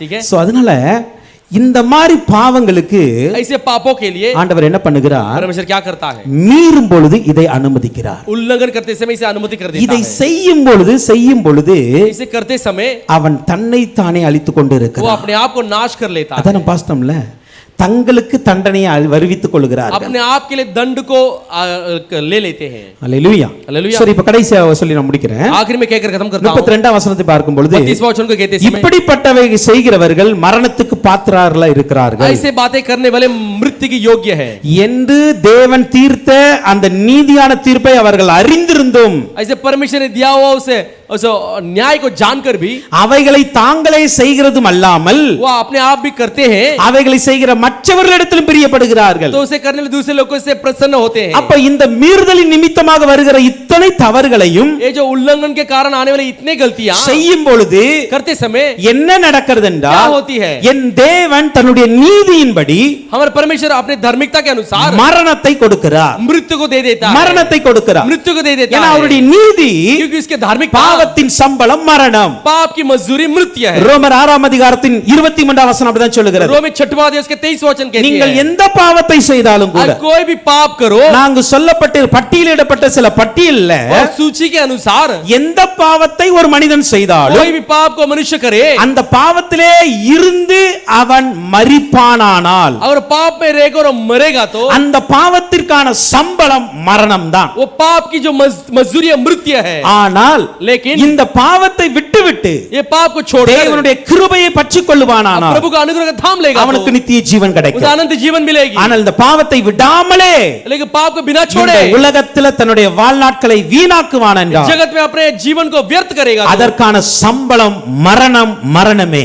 उसकी जो मजदूरी है मृत्यु ही है। பாவத்தின் சம்பளம் மரணம் தான். पाप की मजदूरी मृत्यु है। யாக்கோபு 1ஆம் அதிகாரத்தின் 15ஆம் வசனம் சொல்லுகிறது, याकूब पहला अध्याय उसका 15 वचन कहती है, பின்பு இச்சையானது கற்பந்தரித்து फिर भी जो इच्छा जो है गर्भवती होकर பாவத்தை பிறப்பிக்கும். पाप को जनती है। பாவம் பூரணமாகும் போது पाप जब बढ़ जाता है மரணத்தை பிறப்பிக்கும். मृत्यु को उत्पन्न करती है। இப்ப நம்ம இவ்வளவு நேரம் தியானிச்சோம்ல, हम इतने देर अध्ययन किए ना, இந்த ஒரு வசனத்துல அது அடக்கியாச்சு. एक वचन में अधीन हो गई। இச்சையானது கற்பந்தரித்து, जो अभिलाषा गर्भवती होकर ஸ்டார்டிங்ல பார்த்தோம் இச்சை உங்களுக்கு ஒப்பு கொடுக்கிற, वो जो अभिलाषाओं के रोग के लिए सौंप देता அது है, கற்பந்தரிக்கும் பொழுது वो गर्भवती होकर பாவத்தை பிறப்பிக்க वो जो ஆரம்பிக்கிறது. पाप को जनने लगती है। அததான் இப்ப பட்டியலிட்ட அந்த பட்டியல், इसलिए सूची में जो बताई गई सूची है, இந்த பாவத்தை அது பிறப்பிக்கும். ये जो पापों को இந்த जनती है, பாவத்தை அது பிறப்பிக்கும் பொழுது पापों को जनती அல்லது समय, இந்த பாவம் பூரணமாகும் பொழுது, ये पाप बढ़ती समय, அப்படி என்றால் கடைசி வரைக்கும் அவன் பாவத்திலே இருக்கும் जो பொழுது आखिरी तक पाप में रहते समय அவனுக்கு மரணத்தை அது பிறப்பிக்கிறது. वो मृत्यु को जन्माती है। மரணத்தை பிறப்பிக்கிறது. मृत्यु को जन्माती है। அப்போ இந்த பாவத்தினுடைய முடிவு அல்லது தண்டனை என்பது ये पाप की अंत या दंड மரணம் தான். मृत्यु ही है। மரணம் தான். मृत्यु ही है। எனக்கு விரோதமாய் பாவம் செய்கிறவன் मेरे विरुद्ध पाप करने தன் वाला ஆத்துமாவை சேதப்படுத்துகிறார். अपने आत्मा को नुकसान पहुंचाता என்னை है। வெறுக்கிறவர்கள் யாவரும் மரணத்தை விரும்புகிறார்கள். मुझे नफरत करने वाले सब लोग मृत्यु से प्यार करते हैं। நீதிமொழிகள் 8:36 சொல்லுகிறது, नीति वचन 8 அவருக்கு விரோதமாய் பாவம் செய்கிறவங்க उसके विरुद्ध पाप करने वाले ஆத்துமாவை சேதப்படுத்துகிறார். आत्मा के नुकसान இப்போ पहुंचाते हैं। என்ன நடக்குனா, இந்த உலகத்தில் அவனுக்கு ஒரு மரணம் வருகிறது. अब ये क्या होती है, जगत में इसकी मृत्यु आती है। ஆனால் அதை தொடர்ந்து इसे लगातार இவன் பாவத்திலே மரித்ததினால் पाप में मरा, इसीलिए இப்போ ஆத்துமா மரணத்துக்கு ஒப்பு अभी கொடுக்கப்படுகிறது. आत्मा जो है मृत्यु के लिए सौंपी गई அந்த है। ஆத்துமா மரணத்துக்கு ஒப்பு கொடுப்பதுதான் वो आत्मा जो मृत्यु के लिए सौंपी जाना, இரண்டாம் மரணமாகிய நரகம் என்று சொல்லப்படுகிறது. दूसरे मृत्यु नामक नरक करके कहती है। அல்லேலூயா. हालेलुया। அக்னியும் கந்தகமும் நிறைந்த அந்த நரகத்துல இரண்டாம் மரணத்துல அவர்கள் பங்கடைகிறார்கள். जो आग और गंधक का जो समुद्र है, नरक है, उसे दूसरे मृत्यु में भागी बन जाते இதற்கு हैं। காரணம் என்ன? इसकी कारण क्या है? ஆண்டவர் நாம் மீறினதினால் நம்மை ஒப்பு கொடுத்தார். परमेश्वर हम उसे उल्लंघन के इसलिए सौंप दिया। அந்த ஒப்பு கொடுத்ததின் விளைவு उसे सौंपा गया, उसे अंजाम நமக்குள்ளாக பாவத்தை பூரணப்படுத்தியது. हमारे अंदर पाप को पूर्ण कर देती है। அந்த பாவத்தின் பூரணத்தின் விளைவு पाप के पूर्ण की जो अंजाम நமக்கு மரணத்தை கொண்டு வருகிறது. हमें मृत्यु को लाती है। அதுதான் நரகத்திற்கு நம்மை கொண்டு போகிறது. वो इसीलिए नरक में ले जाती है। அதைத்தான் வசனம் சொல்லுகிறது. सही वचन कहती है, அவர்கள் தங்களுக்குள்ளே தங்களை கெடுத்துக் கொண்டார்கள். वो अपने आप बिगाड़ लेते हैं, தங்களையே கெடுத்துக் अपने கொண்டார்கள். आप को बिगाड़ लेते हैं। இப்போ இது மாத்திரம் செய்யல, सिर्फ यही नहीं किए, இவங்க என்ன செய்றாங்க? ये क्या करते हैं? இதை செய்கிறவர்களோடு இணைந்திருக்க பிரியப்படுகிறார்கள். इसे करने वाले के साथ प्रसन्न होते हैं और उसे जुड़े रहते हैं। சங்கீதம் 50:18 சொல்லுகிறது, बस 50:18 कहती है, நீ திருடனை காணும் பொழுது அவனோடு ஒருமித்து போகிறாய். तू चोर को देखते समय उसके साथ एक मन संगति रख लेता है। விபச்சாரக்காரரோடு உனக்கு பங்கு இருக்கிறது. परस्त्रीगामी के साथ तेरे साथ भागी है। அப்போ தான் மட்டும் பாவம் செய்யல, सिर्फ खुद पाप नहीं करते हैं, தன்னோடு பாவம் செய்கிறவர்கள் இணைத்துக் अपने கொள்ளுகிறார்கள். साथ पाप करने वाले को जुड़ा लेते हैं। இப்ப ஆண்டவர் இவனை கண்டிக்கிறார். अब परमेश्वर इसे ताड़ना देता है। எந்த ஒரு மனிதன் இப்படி மீறுதலினால் பாவம் செய்கிறானோ कोई मनुष्य इसे उल्लंघन से पाप करता அந்த है, மனிதனை கண்டிக்கிறார். वो मनुष्य को डांटता है। கண்டிச்சு அவன் திருந்தாத சூழ்நிலையில उसे डांट कर जो सुधार नहीं सुधारा तो தன்னுடைய பிடரியை கடினப்படுத்தும் பொழுது अपने मन को हठीला करते समय அவனுக்கு ஒரு நாசத்தை, ஒரு மரணத்தை உண்டாக்குகிறார். उसके लिए एक मृत्यु को बनाता है। ஆனால் लेकिन இந்த மனிதன் என்ன பண்றானா? ये मनुष्य क्या करता है? தன்னோடு தன்னுடைய சமூகத்தை கெடுக்கிறான். अपने साथ अपने समूह को बिगाड़ता है। ஒரு மனிதனுடைய பாவம் एक मनुष्य की पाप ஒரு சமூகத்தின் பாவமாய் மாற एक ஆரம்பிக்கிறது. समूह की पाप के रूप में बन जाती அந்த है। சமூகத்தின் பாவமாய் அது மாறும் பொழுது समूह के पाप के रूप में बनते समय அது தேவனுக்கு விரோதமான கோபத்தை தூண்டுகிற பாவமாய் वो மாறும். परमेश्वर के विरुद्ध को क्रोध भड़काने वाले पाप बन जाते ஒரு हैं। மனிதன் பாவம் செய்யும் பொழுது एक मनुष्य पाप करते समय தேவனுக்கு பாதிப்பு கம்மி, குறைவுதான். परमेश्वर के नुकसान कम ही, அவர் கொஞ்சம் கோபம் கம்மியா தான் இருப்பார். उसके क्रोध में कमी रहती ஆனா அந்த ஒரு மனிதன் என்ன பண்ணுகிறானா? है। लेकिन वो मनुष्य क्या करता है? தன்னோடு கூட இதில் பிரியப்படுவர்களை சேர்த்துக்கிட்டே இருக்கிறான். अपने साथ प्रसन्न होने वाले लोग को जुड़ा लेता है। கொஞ்சம் கொஞ்சமா பாவம் செய்யற ஒரு கூட்டத்தை சேர்க்கிறான். थोड़ा थोड़ा पाप करने वाले मंडली को இப்படி इकट्ठा करता கூட்டம் है। சேர சேர ऐसे मंडली इकट्ठा அந்த होते समय சமூகமே பாவத்தின் சமூகமாய் वो மாறுகிறது. सारे समूह पाप के समूह में बन जाती है। அப்படித்தான் वैसे ही லோத்துவின் நாட்களில் நடந்தது, लोत की दिनों में भी हुई, நோவாவின் நாட்களிலும் नूह நடந்தது. की दिनों में भी हुई। அந்த சமூகமே பாவம் செய்ய वो ஆரம்பித்தது. सारे समूह पाप करने लगी, சமூகமே தேவனுக்கு விரோதமாய் வாழ सारे ஆரம்பித்தது. समूह परमेश्वर विरुद्ध रहने लगे। தேவன் ஒரு அழிவை கொண்டு வந்து परमेश्वर एक नाश को ले அந்த आकर ஜனங்களுக்கு மரணத்தை கட்டளையிட்டார். उन लोगों को मृत्यु को आज्ञा दिया। அப்படியே वैसे ही இந்த உலகம் முழுவதும் பாவமாய் மாறும் பொழுது, ये सारे जगत पाप में बदलते இந்த समय, சமூகம் முழுவதும் பாவமாய் மாறும் பொழுது ये सारे समूह पाप में बदलते என் समय தேவன் மறுபடியும் கோபத்தோடு வருவார். मेरे परमेश्वर फिर से क्रोध के साथ இந்த आएगा। உலகத்தில் மறுபடியும் தன்னுடைய தண்டனையை கொடுப்பார். दुनिया में फिर से अपने दंड को देगा। அந்த தண்டனையின் முடிவுதான் நரகம். ये दंड की अंत जो है वही नरक அதுதான் है। இரண்டாம் மரணமாய் மாறப்போகிறது. वही दूसरे मृत्यु के समान बदलने அப்போ वाली है। நாம் எப்படி இருக்க வேண்டும்? हम कैसे रहना है? மீறக்கூடாது. उल्लंघन नहीं करना। கர்த்தர் சொல்லுகிற ஒவ்வொன்றையும் கேட்டு அதன்படி வாழ வேண்டும். परमेश्वर का हर एक बातों को सुनकर उसके अनुसार நாம் जीना है। நியமத்தை மீறும் பொழுது நம்முடைய நியமத்தை மாற்றி விடுவார். हम नियम को उल्लंघन करते समय हम नियम को बदल देता है। சத்தியத்தை நாம் பொய்யாக்க கூடாது. सच्चाई को हमने झूठ में नहीं बदलना है। நம் சத்தியத்தை தேவனை அறிகிற அறிவை நாம் விட்டுவிடும் பொழுது हम परमेश्वर जानने वाले ज्ञान को छोड़ते समय நம்முடைய அறிவை மந்தமாக்கி விடுவார். हमारे बुद्धि को मंद कर देता है। அப்படி அவர் விட்டு நம்மை சில குற்றங்களுக்கு ஒப்பு கொடுக்கும் பொழுது ऐसे छोड़कर कुछ दोष के लिए सौंप देते समय நம்முடைய வாழ்க்கையில பலவிதமான பாவத்தின் பூரணம் வருகிறது. हमारे जीवन में कई सारे प्रकार की पाप की पूर्णता आ जाती அந்த है। பாவத்தின் பூரணம் தான் वो पाप की जो पूर्णता जो மரணத்தை கொண்டு வருகிறது. मृत्यु कराती है। சோ இன்றைக்கு நாம் நமக்காய் மாத்திரமல்ல நம்முடைய தேசத்திற்காய் ஜெபிக்கணும். आज सिर्फ हमारे लिए हम देश के लिए भी प्रार्थना करना நம்முடைய है। சமூகத்திற்காய் ஜெபிக்கணும். हम समाज के लिए प्रार्थना करना है। அப்பா எங்க ஜனங்க இப்படிப்பட்ட பாவத்தின் பூரணத்துக்கு போயிடக்கூடாது. पिता हमारे लोग जो है पाप की पूर्णता में नहीं जाना है। அவர்கள் இருக்கிற அந்த மரண பிடியிலிருந்து அவர்கள் வெளியே வர वो रहने वाली है जो मृत्यु की पकड़ में से बाहर आना அப்படி है। ஒப்பு கொடுத்தா ஜெபிக்க போகிறோம். ऐसे सौंप कर प्रार्थना வார்த்தை करने கேட்ட वाले हैं। ஒவ்வொருவரும் वचन के सुने हर एक लोग கர்த்தர் என்ன சொல்லி இருக்கிறாரோ அதன்படி வாழ प्रभु பிரயாசப்படுவோம். क्या कहा है उसके अनुसार जीने के लिए प्रयास करेंगे। அவருடைய வார்த்தையை மீற வேண்டாம். उसके वचन का उल्लंघन नहीं அப்படி करना है। மீறும் பொழுது நமக்கான தண்டனை மரணத்தை பிறப்பிக்கிறது. ऐसे उल्लंघन करते समय हमारा दंड मृत्यु को जनती है। இந்த வார்த்தைக்கு ஒப்பு கொடுத்து நாம் வாழுவோம். वचन के अनुसार हम जिएंगे, அவருடைய வருகைக்கு ஆயத்தப்படுவோம். उसके आगमन के लिए तैयार கர்த்தர் होंगे। தாமே ஆசீர்வதிப்பார். प्रभु ही आपका आशीष करेगा। ஆமென். ஒரு சில எல்லாம் நின்று पर खड़े हो जाएंगे, ஜெபித்து முடிக்க போகிறோம். प्रार्थना करके खत्म करने वाले हैं। ஸ்தோத்திரிக்கிறோம்.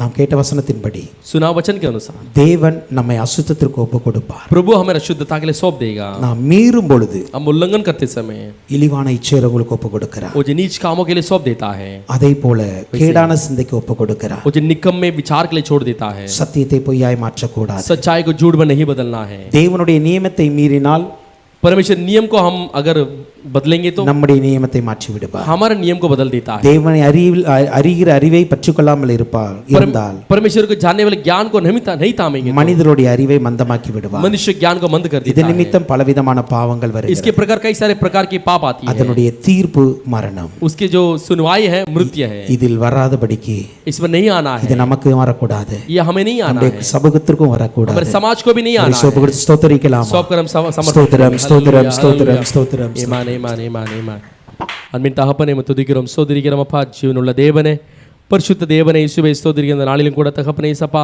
எச்சரிப்பின் கர்த்தாவே சப்பா, செய்தியும் பாடமும் தகப்பனே சப்பா எங்கள் வாழ்க்கை மாற்றம் என்று விசுவாसिக்கிறோம் தகப்பने। ஏசப்பா அந்த बाइबल स्टडी கர்த்தாவே நீர் ஆசீர்வாद கொடுத்து நன்றி செலுத்துகிறோம் அப்பா। प्रभु आपको धन्यवाद देते हैं, इस बाइबल स्टडी को प्रभु जी आपने आशीष करके दी। धन्यवाद देते हैं इस चेतावनी वाली एक संदेश और हमारे जो पाठ है प्रभु जी हमारे जीवन को सुधारेगी करें विश्वास करते हैं। सुने हुए हर एक लोग अपने जीवन को समर्पण करना है, अपने जीवन के बुरे मार्ग को छोड़कर प्रभु की ओर दौड़ कर आना है। सपा केट ओवर वेर तकपने ये सपा उमक नेराई तकपने सपा उमक नेरा ओडी वर तंगुடைய கர்த்தாவே பொல்லாத வழிகளை விட்டு தகப்பனே உம்மை நேரா திரும்ப உம்முடைய கரத்துல அர்ப்பணிக்கிறோம் அப்பா। தகப்பனே இயேசுவே ஸ்தோத்திரிக்கிறோம் தகப்பனே, ஏசப்பா ஸ்தோத்திரிக்கிறோம் கர்த்தாவே, நாங்கள் உண்மையை கர்த்தாவே சப்பா ஏசப்பா கர்த்தாவே சப்பா சத்தியத்தின கர்த்தாவே சப்பா நாங்கள் பொய்யாய் மாற்றக்கூடாதப்பா। நாங்கள் மாற்றும்போது ராஜாவே சப்பா ஸ்தோத்திரிக்கிறேன் டாடி, நீர் கர்த்தாவே சப்பா எங்களை அசுத்தத்திற்கு தகப்பனே எங்களை ஒப்பு கொடுத்தீர் தகப்பனே। ஏசப்பா ஸ்தோத்திரிக்கிறோம் அப்பா, நாங்கள் இப்படிப்பட்ட காரியத்தை செய்கிறதுனால தகப்பனே சப்பா நீரில் அசுத்தத்திற்கு எங்களை ஒப்பு கொடுக்கிறப்பா தகப்பனே இயேசுவே ஸ்தோத்திரிக்கிறோம் அப்பா। ஏசப்பா ஸ்தோத்திரிக்கிறோம் டாடி, ஏசப்பா பொல்லாத கிரியைகள் பொல்லாத சிந்தனைகள் தகப்பனே சப்பா ஏசப்பா ஸ்தோத்திரி அப்படிப்பட்ட கர்த்தாவே ஏசப்பா ஸ்தோத்திரி அங்கீகரிக்கப்படாத அந்த காரியங்கள் ராஜா எங்கள் வாழ்க்கையில வரக்கூடாது தகப்பனே। प्रभु हाँ प्रभु एक नीच कामनाओं के वश में हमें मत छोड़ दे प्रभु। अगर हम इसमें फंस जाएंगे तो प्रभु जी आप हम अशुद्धता में फंस जाएंगे प्रभु। वो अशुद्धता के लिए प्रभु जी हम काम करने लगेंगे प्रभु। वो स्वाभाविक व्यवहार में उसे स्वभाव के विरुद्ध हम नहीं करना है उसे प्रभु जी। हम ऐसे बदलते समय हम नियम को बदलते समय प्रभु आप हमारे नियम को बदल देते हैं प्रभु। आपके नियम को बदलते समय आप प्रभु जी हमारे नियम को बदलकर बुरे व्यवहार में छोड़ देते हैं, उस पाप में फंस जाते हैं, उस पाप के अनुसार हम काम करने लगते हैं प्रभु। ऐसे हम नहीं करना है प्रभु, उसके अनुसार नहीं जीना है प्रभु। आपके पहचानने वाले ज्ञान को हम छोड़ते समय प्रभु आप हमारे बुद्धि को मंद कर देते हैं। ऐसा उम्मे அறிகிற அறிவை நாங்கள் விட்டு விடும்போது தகப்பனே எங்களுடைய கர்த்தாவே ஞானத்தை கர்த்தாவே மந்தமாக்கி போடுகிற தேவனாய் இருக்கிறீரப்பா।